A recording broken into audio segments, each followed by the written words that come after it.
Olá,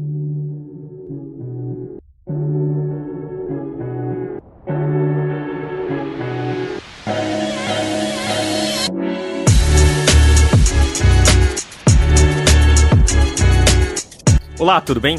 Esse é o podcast do Publish News. Conversamos aqui toda semana com pessoas que fazem a diferença no mercado editorial e livreiro. Trocando em miúdos, o mecanismo do coronavírus é assim. Ele entra no corpo da pessoa por meio das vias respiratórias e ataca uma célula saudável. Dentro dela, o vírus se instala e libera parte dos seus materiais genéticos que passa a se reproduzir aceleradamente. Pesquisadores descobriram que um único vírus instalado dentro de uma única célula pode fazer 500 cópias de si. Ao se reproduzir de forma tão descontrolada, ele causa inflamação no corpo que pode ser aguda, exigindo muito das nossas células de defesa. O corpo pode entrar em colapso. Mas a ação do vírus se provou muito maior do que isso. Ele ataca, além de corpos, a economia, as relações interpessoais, o trabalho, enfim, a vida. Agora mesmo, estamos gravando esse podcast cada qual de sua casa. 20 dias atrás, estaríamos todos em um único estúdio na movimentada Rua Augusta, aqui em São Paulo. O vírus traz para o centro das discussões questões jurídicas. Ações emergenciais de governos determinaram o fechamento dos comércios, alteraram relações de trabalho e criaram novas demandas e respostas. Por isso, convidamos para esse episódio Henderson Fürst, editor jurídico, colunista e consultor informal do Publish News, quando o assunto envolve lei. Tudo bem, Henderson? Eu estou ótimo, Fábio. E contigo? Olá, ouvintes. Olá, Maju. Olá, Thalita. Tudo bem? Olá. Acho que neste momento, se alguém está a dizer que está tudo bem, ou está mal informado, ou está sob fortes drogas para estar bem. Estamos bem dentro do que é possível. Talvez seja a resposta completa. Esse podcast é um oferecimento da MetaBooks, a melhor e mais moderna plataforma de metadados. Agora ainda mais essencial do que nunca. E da Outbooks. Dê ouvidos à sua imaginação. Escute audiobooks. Já viu falar em POD, impressão sob demanda? Nossos parceiros da Livro são referência dessa tecnologia no Brasil, que permite vender primeiro e imprimir depois, reduzindo custos com estoque, armazenamento e distribuição. Com o POD da Livro, você disponibiliza 100% do seu catálogo sem perder nenhuma venda. Esse é o programa do dia 13 de abril, gravado do dia 9. Eu sou o Fábio Errara e vocês vão ouvir aqui Maju Alves. Olá, tudo bem? Thalita Facchini. Oi, gente. E o editor jurídico do GEM, advogado, professor e presidente da Comissão Especial de Bioética e Biodireito no Conselho Federal da OAB, Henderson Fürst. Olá, meus amigos. Pela segunda vez, né? É minha segunda vez. A primeira eu vim para explicar o que era um livro jurídico e sofri bullying por isso. E o Fábio zoou muito o livro jurídico. Mas a gente segue aqui resistindo, acreditando. Fábio marcou. Vou processá-lo. Puxa vida. Fiquei triste, assim, poxa, gente, sabe que eu faço livro jurídico? Isso é uma mentira, pelo amor de Deus. Respeito muito. Por isso que estamos aqui, inclusive, falando com você. Eu acho que a gente devia mudar, na verdade, né? Mas tudo bem o programa, depois dessa. E aí, meus caros, eu imagino que neste momento vocês estejam com várias dúvidas existenciais e jurídicas. Acredito que também todo mundo que esteja nos ouvindo neste momento também esteja com crises existenciais, dúvidas existenciais, crises jurídicas e dúvidas jurídicas também. Eu acho que a Maju pode começar, mas as existenciais a gente pode fazer cada um com o seu terapeuta, talvez, ou seu amigo. Vamos pro jurídico aqui, né? Vamos pro jurídico. Vamos começar, então, criando uns personagens fictícios. O primeiro é o Pedrinho. Ele é livreiro e montou um negócio num imóvel alugado. Então, ele paga seu aluguel ali mensalmente. O próximo é o Joãozinho. Ele é editor e vende seus livros para o Pedrinho com 50% de desconto e um prazo de pagamento de 60 dias. O terceiro personagem é a Tereza. Ela é autora e ela assinou um contrato com o Joãozinho, onde ele presta contas do que foi vendido a cada 6 meses e paga 10% sobre o preço de capa do livro. Tudo isso foi feito via contrato que permitem o funcionamento dos seus negócios. Em tempos de Covid-19, Como ficam esses contratos? Eles são elásticos? Dá para renegociar? Bom, vamos começar. Vamos criar uma premissa geral para tudo que nós vamos conversar aqui. Eu acho que isso vai facilitar um pouco, abreviar um pouco as outras respostas, tá, meninos? O primeiro ponto é que nós vivemos e viveremos uma sociedade bastante diferente de tudo que nós vivemos até aqui. Eu acho que vocês já ouviram algumas pessoas melhores e mais experientes do que eu mencionando isso, mas eu queria tomar isso como premissa. Essa premissa é muito importante porque ela impacta também nas relações jurídicas. Não só as relações sociais, né, a forma como nós interagimos um com os outros. Não só as relações comerciais serão diferentes, mas também as relações jurídicas. O direito possui alguns mecanismos para lidar com o estresse que as relações jurídicas possam vir a sofrer por conta de coisas imprevisíveis mesmo.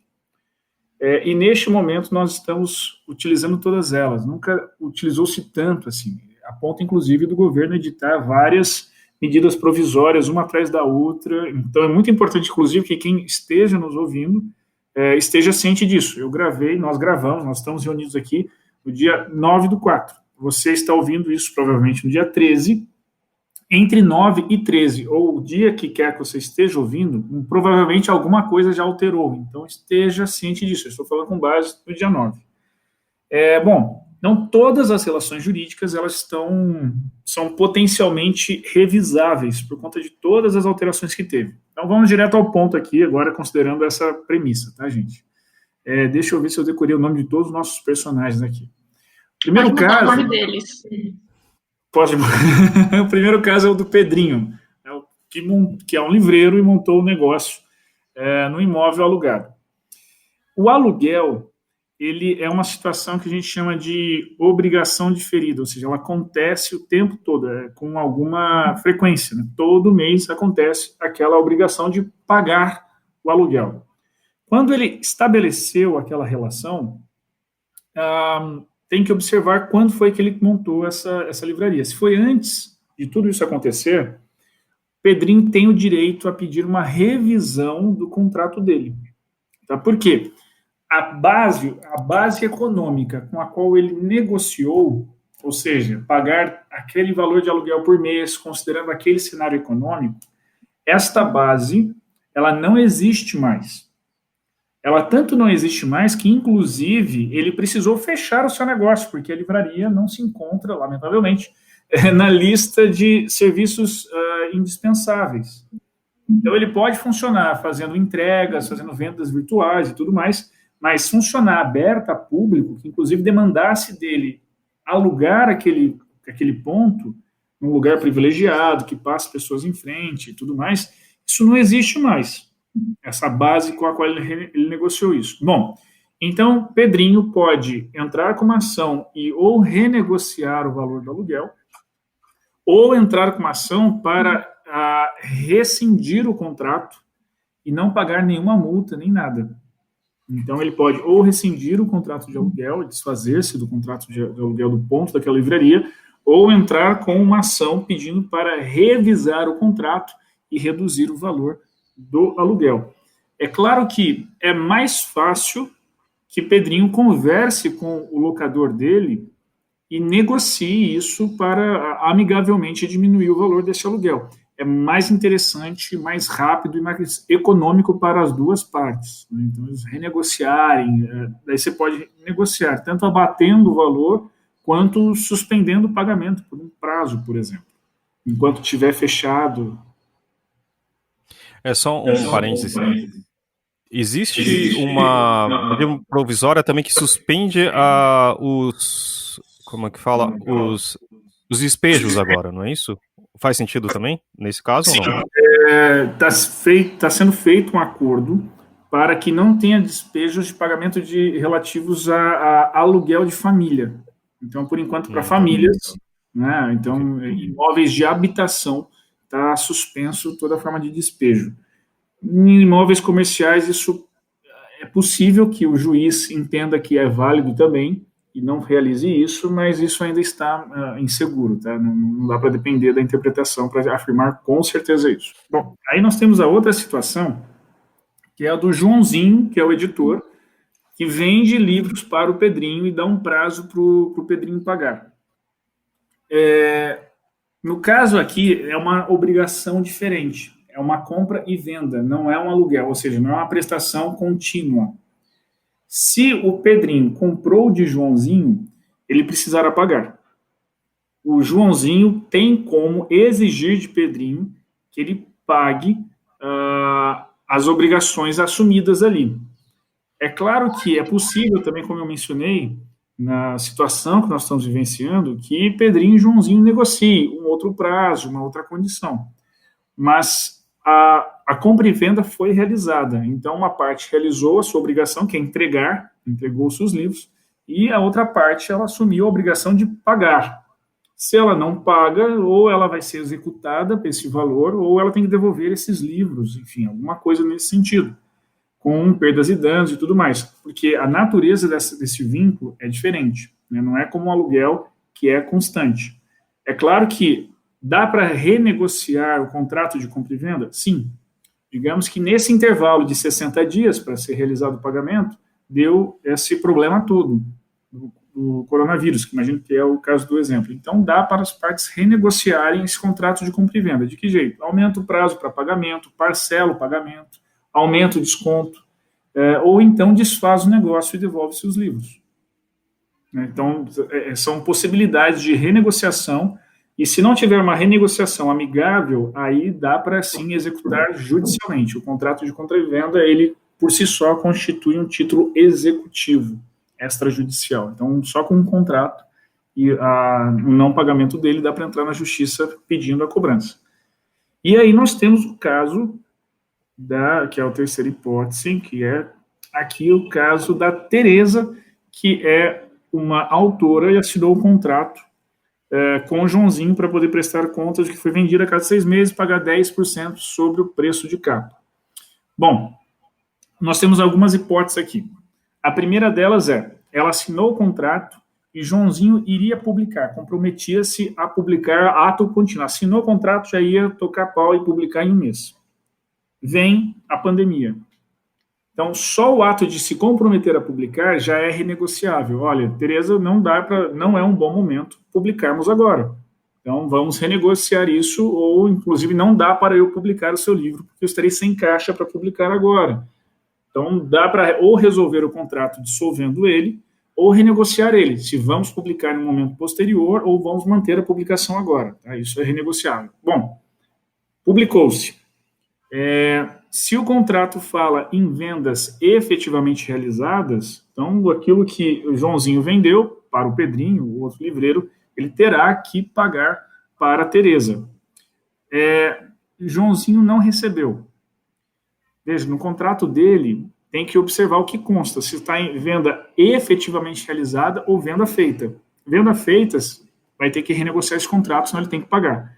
Venda efetivamente realizada, como ele não recebeu, ele não tem o que pagar a ela, e ele vai ter que demonstrar para a Tereza que não foi efetivamente realizada, que ainda está em suspensão, ele não recebeu ainda o pagamento disso, ele comprova, e aí não tem como pagar a ela, né? Não teria por que pagar a ela. Outra possibilidade também, assim como eu falei de renegociação o tempo todo, é também as partes negociarem entre si, né, e então logo Joãozinho consiga fazer o pagamento a ela dos 10% do preço de capa do livro que ele realizou a venda.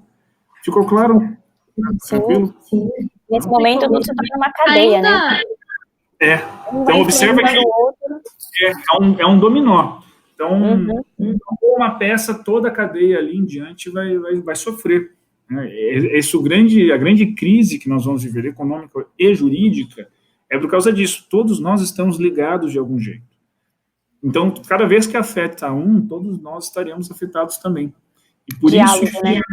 Exatamente. Por isso é muito importante que todas as partes entre si conversem e renegociem os seus vínculos jurídicos, porque economicamente todos estão afetados, de uma forma ou de outra. Ao renegociar isso conversando, você está, de uma forma mais barata, readequando os vínculos jurídicos para o novo patamar econômico que surge. Ainda nessa questão de contrato, como fica, por exemplo, para evento que foi cancelado, ou então para eventos que o formato mudou, não é mais evento presencial, virou uma coisa digital e patrocinadores, por exemplo, negociaram presença física. Como funciona para eles? Bom, nós temos duas situações aqui, Maju. A primeira situação é a relação do organizador com o patrocinador, a relação do organizador com o consumidor. Isso acabou de sair. Saiu ontem ou anteontem, medida provisória sobre isso. Na primeira questão que diz respeito com o patrocinador, ele estava patrocinando um evento presencial, tenda, aquela coisa toda, stand e tudo mais. Agora o evento, ele muda de data.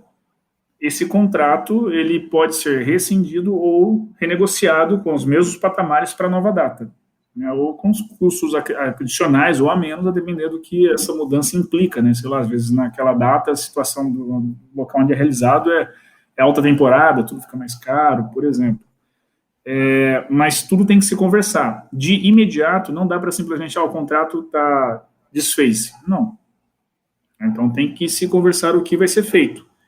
Se não conseguir chegar numa resolução, vai ter que ser judicializado isso. Tranquilamente ser judicializado.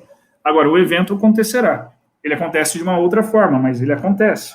Então, agora, já que o evento terá custos menores, porque vai ser online, por exemplo, tem como mudar as bases de patrocínio, né? E aí sim, negocia então o valor do patrocínio para o que seria o razoável neste novo modelo. Agora nós temos também a questão da relação que há entre o evento e o consumidor. Se este evento é pago, então, saiu ontem a medida provisória 948. A medida provisória 948 diz que não permite o ressarcimento de valores pagos pelo consumidor para aquele evento. Então, o evento vai ser remarcado, continua se valendo aquele valor pago, né? Claro, realizado, uma vez que ele seja realizado presencialmente também. Agora vai para o formato digital, aí também tem que se renegociar como vai ser esse valor para o consumidor, se ele vai ser diminuído, já que muda a modalidade, ou simplesmente vai ser ressarcido, enfim, vai ser feito de outro jeito. Mas isso acabou de sair, a gente não sabe se o governo vai manter isso ou não, porque, claro, está tendo muita crítica e tudo mais. Aliás, foi muito mal escrito até, essa medida provisória 948, tem erros ali feios, mas que impede, então, por exemplo, se você fez reserva de hotel e tudo mais, você não pode pedir o ressarcimento disso, porque senão vai quebrar. Isso foi uma medida protetiva a todo o segmento de eventos, hotelaria e tudo mais. Então, no caso de evento, nós temos essas duas situações. Com o fornecedor, renegocia, né, com o consumidor, vai depender se vai manter presencial ou se vai mudar a plataforma. Continuando em medida provisória, a 927 flexibilizou as relações de trabalho. Você pode destacar o que essa MP fez e que tem quais são os pontos principais dessa medida provisória? Vamos lá. Os principais pontos dessa medida provisória estão relacionados à flexibilização dos salários visando a manutenção dos empregos. Tem 3 pontos aqui, que é a possibilidade da redução salarial, a suspensão da vigência do contrato individual de trabalho e a manutenção do emprego durante o estado de calamidade. São 3 possibilidades aqui de renegociações que há entre o empregador e o empregado. Bom, na primeira circunstância, nós temos aqui a suspensão temporária do contrato de trabalho. A gente está falando aqui que é uma conexão, tá? Junto com a medida provisória 936, que a relação trabalhista tem que ser lida as duas juntas, porque teve muita crítica na primeira, veio a segunda para dar um pouco mais de informação. Então, na suspensão temporária do contrato de trabalho, dá para suspender por até 60 dias, em que aí o empregador não vai pagar nada e a União vai pagar 100% do seguro-desemprego ou 70% do seguro-desemprego, quando a depender do valor de faturamento da empresa, tá? Mas, no caso, todas as atividades ficam suspensas, então o empregado não vai trabalhar neste momento. Nós temos a redução proporcional da jornada de trabalho, e aqui nós temos 3 possibilidades, que é a redução de 25%, 50% e até 70% do salário. Isso é permitido por até 90 dias, então é maior do que a suspensão total anterior. Neste caso de redução proporcional, tem que se reduzir também proporcionalmente a jornada, e também vai receber proporcionalmente o valor do seguro-desemprego da União. Então, no caso de reduzir 25% do salário, também recebe 25% do seguro-desemprego.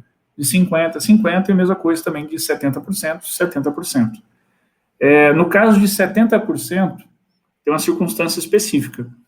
Ela só pode ser para empregados que recebem até R$ 3.135 ou que recebem acima de R$ 12.202,12, desde que esse funcionário tenha nível superior. Então, nós temos essas possibilidades de suspensão aqui de renegociação.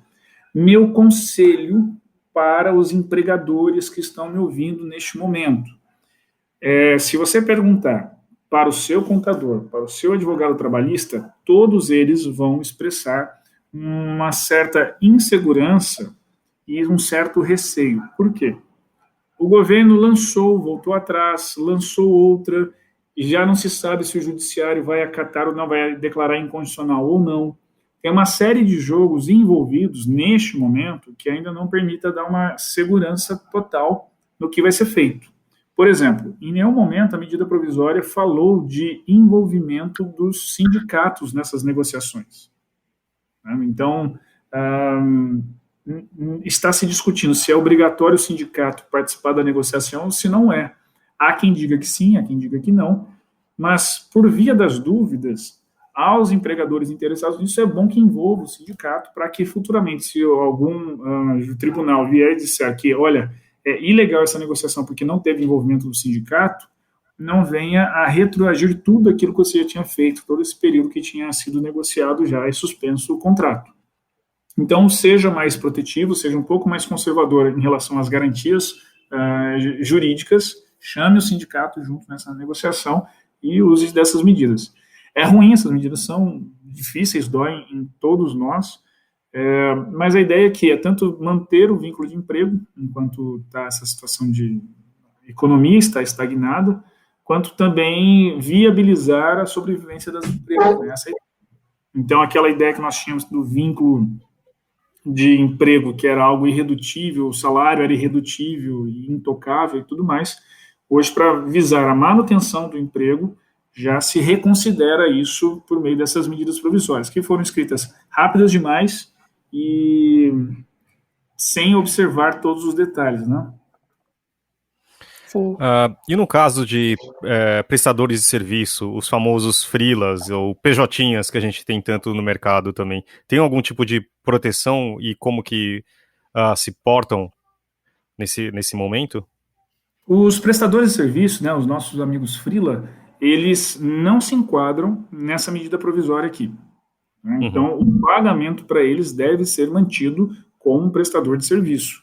Então, o que se pode ser feito é, que nem eu mencionava lá nas outras circunstâncias, é você renegociar talvez o prazo, talvez o valor, etc. Mas o serviço foi prestado, tem que ser pago.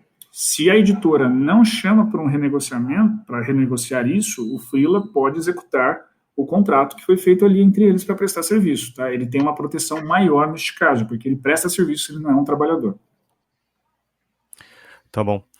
E tem alguma medida governamental que está dando algum tipo de socorro, principalmente fiscal, às empresas, pensando nas editoras e livrarias? Bom, ainda está se discutindo quais serão os benefícios tributários. Não temos neste momento, então, no dia de hoje, não está claro ainda quais serão as medidas tributárias, né, que serão concedidas. Se vai ter desconto no ISS, se vai ter desconto de IPTU, alguma coisa assim, ninguém deixou claro isso. Então, me parece que vai ser um outro passo de medidas que serão tomadas. Né? Então, se vai ser feito parcelamento de tudo que tem aí a ser recolhido de imposto de renda, de imposto de encargos trabalhistas e tudo mais. Né? Essa parte ainda está sendo negociada. E, Henderson, como você sabe, a gente tem 2 empresas importantes para o setor que estão em recuperação judicial, né? A lei de falências, ela é afetada pelo corona e por toda essa situação? Tipo, pode haver um relaxamento no plano proposto e aprovado? E os credores, como é que eles ficam nessa situação? Tá. Thalita, até o momento, né, novamente, até agora, dia 9, não há nenhuma alteração que mexa com a lei de falências. Já está em andamento um projeto de lei que estabelece um regime jurídico diferenciado para este momento que nós estamos vivendo, né, para o momento de pandemia do Covid-19. E aí pode ser que afete a recuperação de empresas, ou a falência. Pode ser, porque ainda é um projeto de lei, que ainda está tramitando. No atual momento, permanece exatamente como era, ou seja, se não pagar, é decretada a falência. O que é possível fazer? Já tem uma decisão em que um juiz concede um prazo maior para o pagamento do plano de recuperação judicial que foi apresentado. Porque, do mesmo jeito que todo mundo está renegociando seus prazos de pagamento, seus valores de pagamento, por causa da pandemia, não faria sentido também que o plano que foi apresentado anteriormente à pandemia se mantivesse exatamente neste momento. Então, já tem alguns juízes, que pelo menos já teve um que já deu uma decisão já, concedendo uma modificação no plano originalmente apresentado de valores e pagamentos. Em relação a essas 2 grandes que nós estamos mencionando aqui, é muito possível que seus respectivos advogados já estejam, neste momento, peticionando nesse sentido, pedindo mais prazo e tudo mais. Mas é importante lembrar que isso é uma medida judicial. Unilateralmente não pode a empresa simplesmente dizer, olha, não vou mais. Você tem que correr, avisar o juiz, aconteceu isso, né? Você que está monitorando tudo aqui, então você já sabe que ninguém está conseguindo pagar, está todo mundo renegociando seus vínculos, eu também preciso renegociar isso daqui, porque mudou as bases de quando nós fizemos esse acordo. Porque também, que eu saiba, a boca pequena, que algumas empresas deixaram de pagar de forma unilateral, né? E isso já seria o caso, teoricamente, de ser decretada a falência, né? E acho que até a Thalita tinha uma coisa a falar nisso. Mas...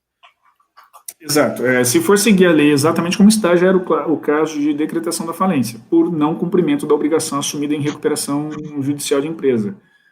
Se, antes de fazerem isso, eles correram, eu não estou acompanhando o processo em sua movimentação mais atual, então não sei dizer se os advogados já peticionaram nesse sentido ao juiz que cuida da recuperação judicial. Se tiverem feito, o juiz estiver autorizado, aí são outras circunstâncias. É possível que, depois deles terem comunicado também esse não pagamento, o advogado tenha corrido e feito pedido também, aí o juiz também aceitando, fica na mesma hipótese. Então a gente já tem esse precedente. É muito provável que ele seja aplicado a todos os casos também. E se, levando em conta essa história, se num cenário distópico alguma delas decreta a falência, o que acontece com os credores e com todo mundo que está envolvido nisso? É o pior dos mundos, né? O pior dos cenários, Thalita. Neste caso, quando a falência é decretada, então nós temos que fazer uma gestão da massa falida, ou seja, o que é que nós temos de crédito e o que é que tem de dívida. Então, pega-se o que é que tem de patrimônio que restou, de imóveis, de ação, etc., etc., e faz-se uma fila de credores. Então, os primeiros a receber são os trabalhadores, né, os empregados, que vão receber até um teto.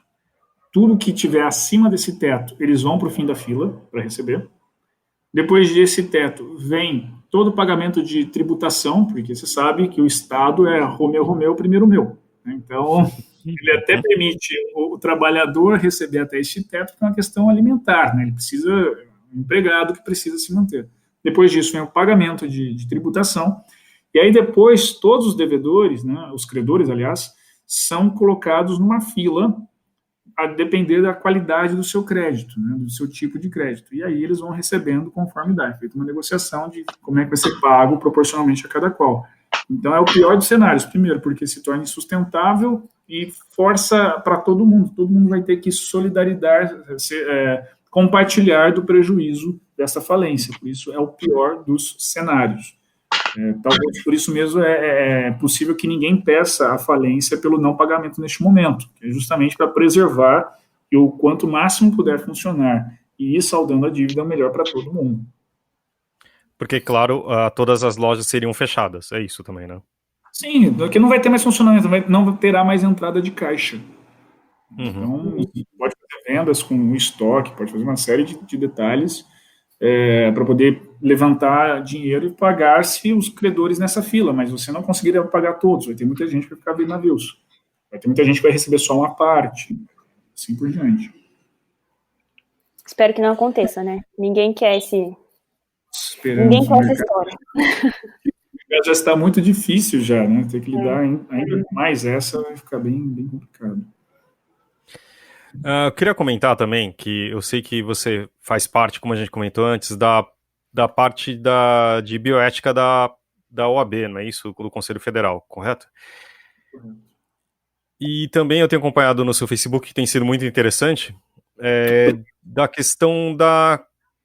Você quer? A gente vai mudar bastante de assunto, desculpa, mas aqui eu acho que é uma curiosidade, acho que é algo importante. A gente tem uma pessoa que fez quase uma indicação de certos remédios que não foram testados, que é a famosa cloroquina, né? Você quer falar um pouquinho disso, Henderson? Vamos falar da cloroquina. A cloroquina, a esse momento eu acho que vocês já estão cansados de ouvir já muita coisa da cloroquina, da hidroxicloroquina e tudo mais. A cloroquina é um remédio que ela foi desenvolvida, é um fármaco, né, uma substância que foi desenvolvida para o tratamento de malária. Existem alguns usos off-label da cloroquina e alguns desses usos off-label, inclusive, passaram por testes e tornaram-se label. O que é isso? Quando você coloca na bula, né, o remédio é indicado para. Então, por exemplo, a cloroquina é indicada para malária, mas ela também ajuda para pessoas com artrite, enfim, com outras doenças possíveis.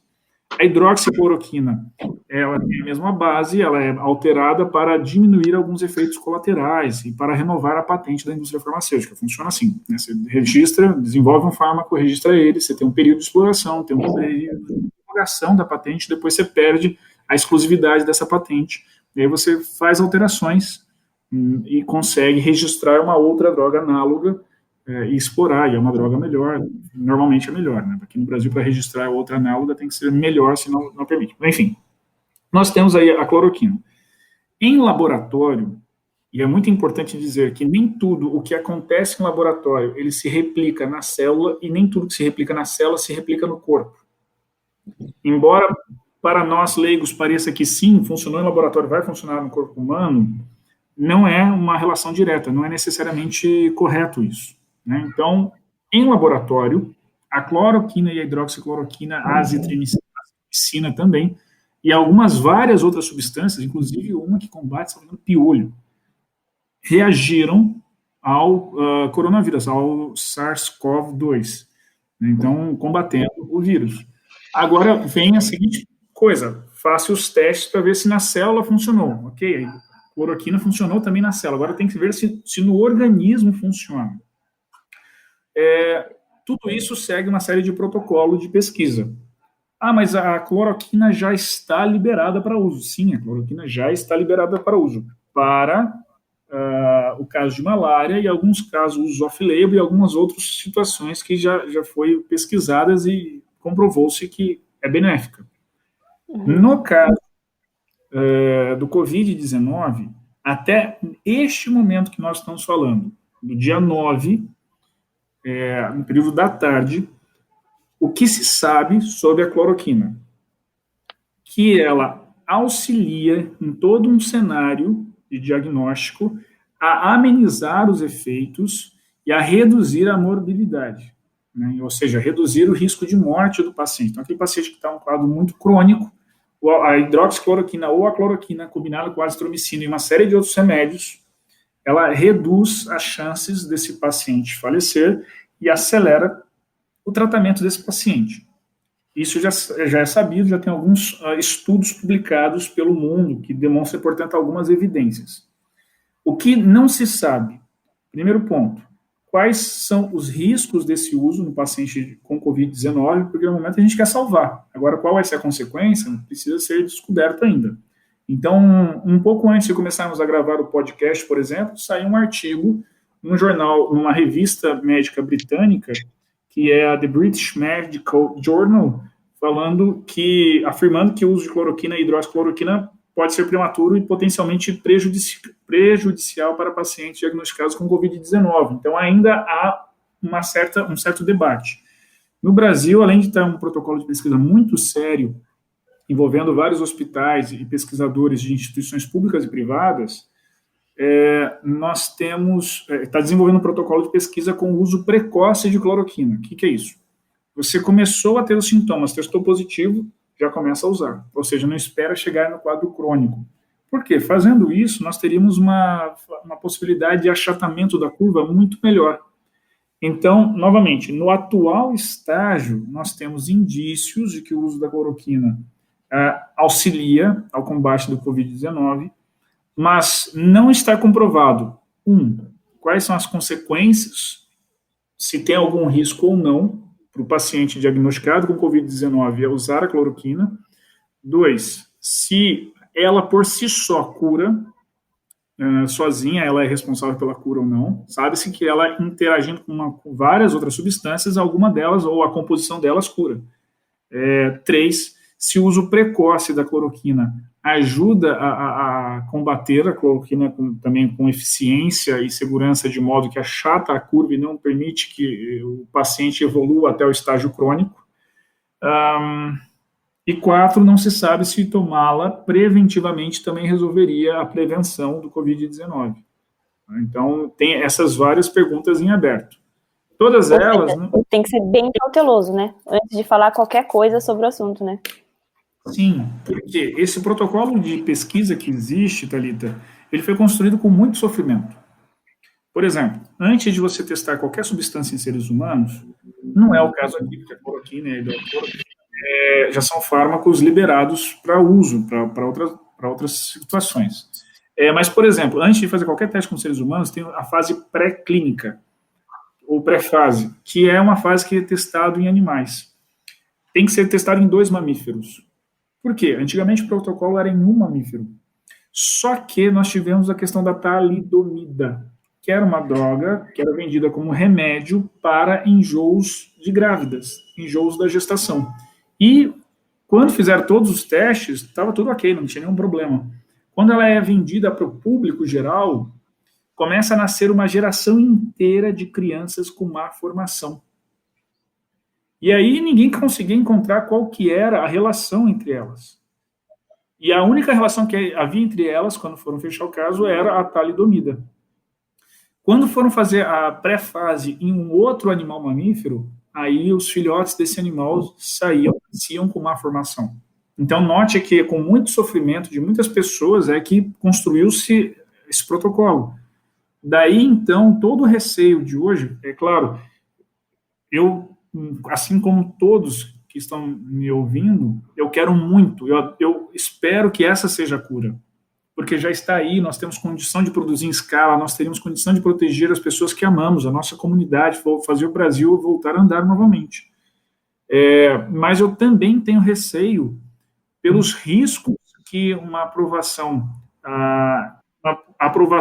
antes do momento adequado de conhecimento dessa substância em interação com o Covid-19 pode causar. Então, nós temos evidências, nós temos alguns casos clínicos, mas não tem uma comprovação científica cabal de que é a cura e é a solução, e que em todos os casos, ou apenas uma pequena percentual, é que daria problema. Então, nós temos ainda muita insegurança, e daí o receio de se utilizar como um remédio propriamente para isso. É claro, agora, nós já temos alguns protocolos. Então, no caso, eu mencionei para vocês que no caso crônico, quando já está na UTI, é utilizável. O Ministério da Saúde liberou que os hospitais para casos não crônicos também já comecem a utilizar. Então, e eu li no jornal, não vi a publicação, porque está para ser publicado ainda, um artigo em que relata a experiência da Prevent Senior, em que eles administraram precocemente a cloroquina, hidroxicloroquina, e tiveram resultados maravilhosos, pelo que consta no artigo preliminar publicado, né, por meio da mídia não científica. Não foi ainda ao ar o artigo científico propriamente para nós lermos e entender qual que é a base que foi utilizada ali, o espaço amostral, os reais resultados ali. Há rumores de que as notícias são boas. Tá? Há rumores de que as notícias são boas. Não vi ainda esse artigo, precisamos ver. Ao passo que eu estou falando isso para vocês, chegou a notícia desse jornal, desse artigo publicado na revista britânica, dizendo que ali é arriscado, eles encontraram evidências de que é arriscado. Então, ciência, meus amigos, ela não é ideologicamente neutra, isso é um fato, mas não dá para fazer política com a ciência. E o que nós estamos vendo é a politização da cloroquina, que é um absurdo. No momento não é só da cloroquina, mas enfim. Henderson, você tem mais alguma coisa que você acha importante a gente falar nesse momento? Eu queria dizer a vocês que, mais do que nunca, as relações jurídicas precisam ser revisitadas. Vocês já estão sofrendo muito com o isolamento, com as angústias econômicas. Em relação às angústias jurídicas, consulte seu advogado, converse com as pessoas com as quais você tem vínculo. Isso se aplica a tudo, inclusive, por exemplo, pensão alimentícia, guarda das crianças, visitação. Tem uma série de outras relações jurídicas que envolvem relações pessoais, e todas elas precisam ser revisitadas neste momento para encontrarmos uma base segura e menos angustiante e juridicamente segura e justa para toda a sociedade. Eu queria também aproveitar e dizer que lá no editorial jurídico do GEM, nós montamos uma página no gemjuridico.com.br especializada em notícias jurídicas do Covid-19. Então, muitas das dúvidas que nós falamos aqui, eu tenho pedido para vários autores jurídicos, especialistas em diversos aspectos relacionados ao Covid-19, que escrevam lá. E eles estão mandando textos, então, muito provavelmente, alguma dúvida que nós não tenhamos falado, ou que falamos, mas ainda estamos em dúvida, dá uma olhadinha lá no gemjuridico.com.br, que possivelmente lá você vai encontrar. Se não tiver lá, manda a dúvida que eu vou pedir para algum autor escrever sobre o tema. E só acho que a última dúvida é, como você falou também, a questão das medidas provisórias, etc., é tudo muito, digamos, ágil, né? E você imagina que vão ter mais ainda, outras levas para cuidar, quer dizer, ainda para entrar em vigor? Vamos, porque conforme passa o dia, amanhece o dia e fecha o dia, a gente descobre um outro aspecto que precisava ser resolvido. Então, por exemplo, ontem teve essa questão dos eventos e a relação com o consumidor, teve uma articulação de um mercado relevante para pedir essa proteção e ver essa proteção por meio de medida provisória. Então, vários mercados estão articulando para poder ter alguma forma de regulamentação ou de proteção de seus segmentos. Então, nós vamos ter ainda várias medidas provisórias. Se você olhar, tem inúmeros projetos de lei em andamento neste momento, vários deles dizendo respeito a direito do consumidor. Além disso, nós temos o judiciário decidindo. Nós temos várias decisões do Poder Judiciário acerca das relações jurídicas e o Covid-19. Então, todos os dias nós teremos uma novidade legislativa ou jurisprudencial, ou ainda do Poder Executivo em relação à situação jurídica. Então imagino que talvez a gente converse de novo, né, Henderson? Eu estou à disposição o tempo todo, vou mandando atualizações para vocês, a hora que surgir mais coisa aí, pode perguntar, eu estarei em casa sentado aguardando por vocês para ajudar a compreender melhor a situação jurídica deste momento. Henderson vai fazer parte do elenco fixo do podcast daqui a pouco. Eu agradeço, eu vou me divertir embora e não seja tão simpático quanto vocês, assim. Tirando o bullying já inicial, fazer o quê, né? Tudo bem. A gente marca um vinho aí depois que tudo isso passar. Boa. Você vai pagar, que fique claro. Olha só, eu achava que o Publish News é que cuidaria disso, bebemos só. Vamos negociar isso. Negociaremos.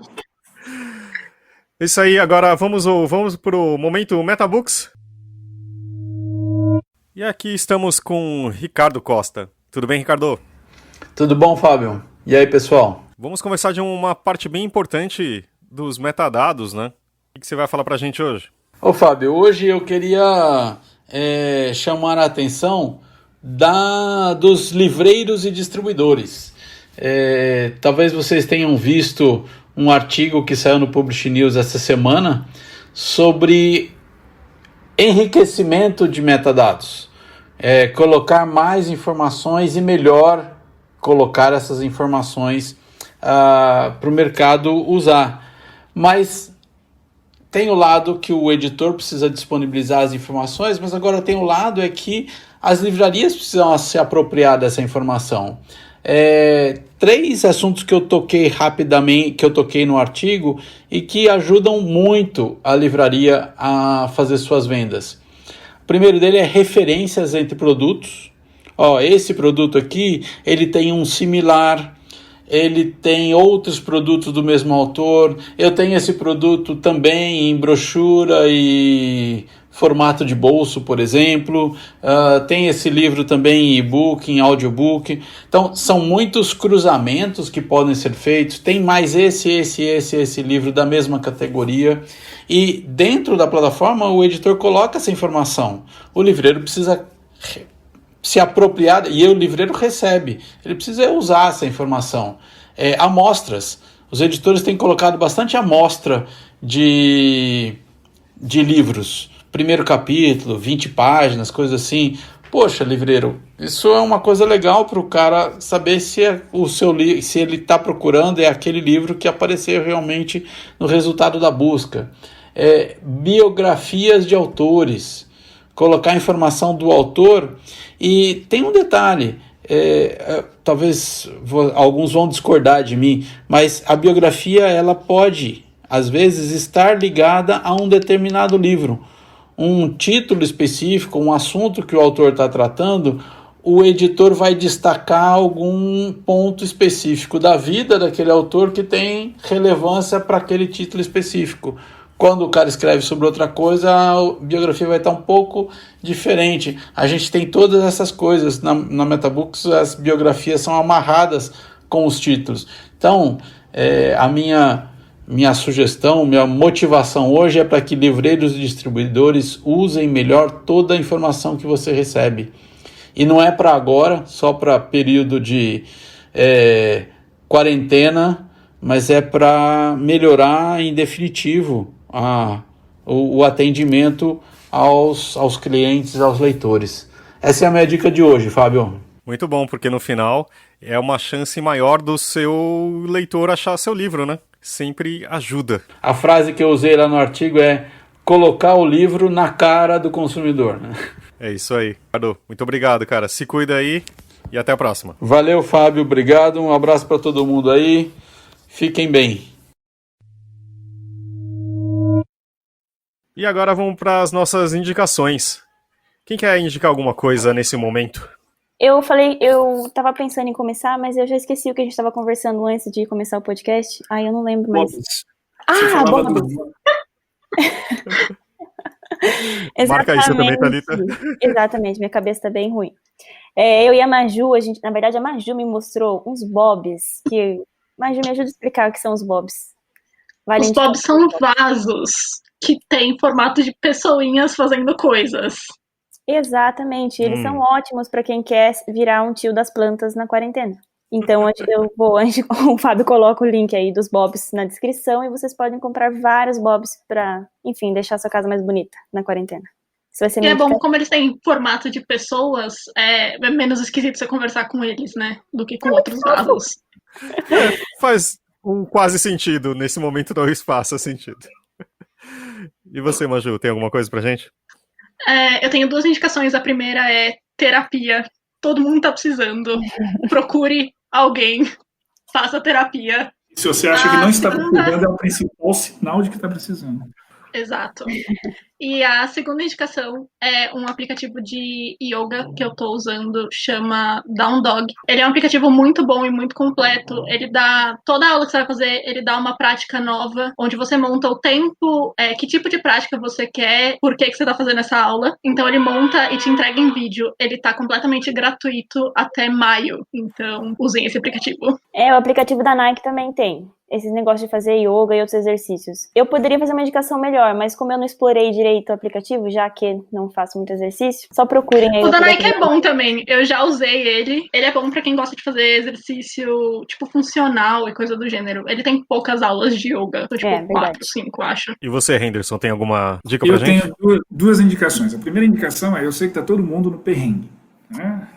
Eu queria indicar um canal que tem no Instagram, no YouTube, tudo mais, chamado EconoWeek. O EconoWeek, que é mantido por 2 economistas, eles, além de darem dicas muito importantes de questões financeiras, e não se preocupe, ele não está falando sobre em qual ação investir, a principal ponto deles é como poupar dinheiro, como evitar maiores gastos. Então ele fala desde contas no banco que não tem taxa, ou como renegociar taxa, como renegociar dívidas, como renegociar problemas, e eles têm dado inúmeras dicas valiosas de como economizar dinheiro neste momento, os custos que a gente não vê, as coisas que dá para a gente ir salvando dinheiro aqui e acolá, de modo a tornar a nossa vida mais barata. E eles deram uma dica, que para mim já é alguma coisa que eu tenho colocado em prática há bastante tempo, que eu queria também dar de segunda indicação, que é cozinhe em casa, estimulando os fornecedores locais. No seu bairro deve ter uma quitandinha, alguma coisinha de alguém, de uma família também que está precisando também pagar suas contas. Então, vai fazer compras, procure por esses fornecedores e, em vez de ficar usando iFood, Rappi, cozinhe em casa. Cozinhar é muito terapêutico. Não sabe cozinhar? Eu posso passar uma lista de sites muito fáceis para cozinhar coisas muito simples. E acreditem, eu não sabia fritar ovo até um ano atrás. Então, hoje, já estou fazendo algumas coisas mais legais, até arrisquei fazer uma paella e tudo mais. Eu vou deixar todas essas dicas aqui na descrição do episódio. A minha indicação, acho que eu acho que leia quadrinhos. Eu tô achando ótimo ler quadrinhos nesse momento, porque é uma leitura menos comprometida. Todo mundo fala que já falei, né, aqui já antes, que quem tá com tédio não tem filho. Então aqui é um pouco mais complicado, mas é uma leitura boa. Eu li O Estrangeiro, do Camus, em quadrinhos, é maravilhoso. E também cozinha.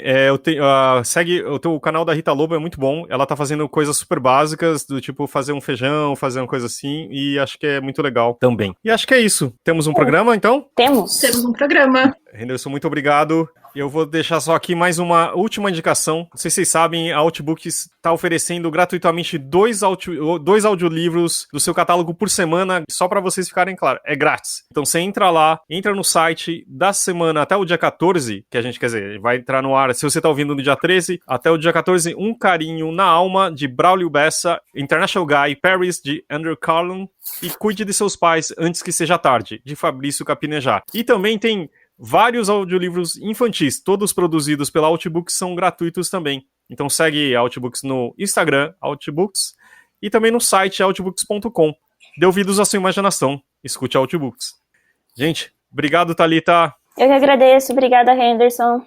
Eu agradeço. Valeu, Maju. Foi um prazer estar aqui. Valeu, Maju. Valeu, Fábio. Valeu, Thalita. Até mais, gente. Até segunda-feira que vem. Eu tinha 14 anos quando descobri a poesia através dos versos do meu conterrâneo Patativa do Assaré. Pronto, botei na cabeça que seria poeta. Comecei a escrever sobre todo o universo que me abraçava. Os meninos jogando bola no terreiro lá de casa, um passarinho cantando no galho do pé de goiaba do quintal, vovó fazendo doce de leite no fogão a lenha, as batidas do martelo de vovô na sapataria. Tudo aquilo era poesia. Poesia com som, com cheiro, com sabor, poesia com vida. Eu só precisava encontrar as palavras dentro do meu coração para materializar tudo aquilo em versos rimados como os de Patativa. Uma vez na escola, uma professora perguntou a cada aluno: o que você quer ser quando crescer? E tome dentista, tome advogado, tome engenheiro, tome policial. Nessa hora percebi que existia um espaço em branco enorme dentro de mim. Vendo meus colegas falando aquilo com tanta firmeza e eu, aperreado, pensando no que iria dizer, porque não fazia ideia. Eu só sabia que queria prestar. Era assim que vovô falava. O cabra, para ser respeitado na vida, tem que prestar. No final das contas, chegou minha vez e eu falei qualquer coisa que me veio à cabeça. Deve ter sido algo muito sem graça, pois nem me lembro. Depois que comecei a escrever, tudo se transformou. Esperei ansioso o momento em que alguém iria me perguntar o que eu queria ser quando crescesse. E chegou, mais uma vez, na escola. E você, Braulio? O que quer ser quando crescer? Respondi na hora. Eu já sou. Eu sou poeta.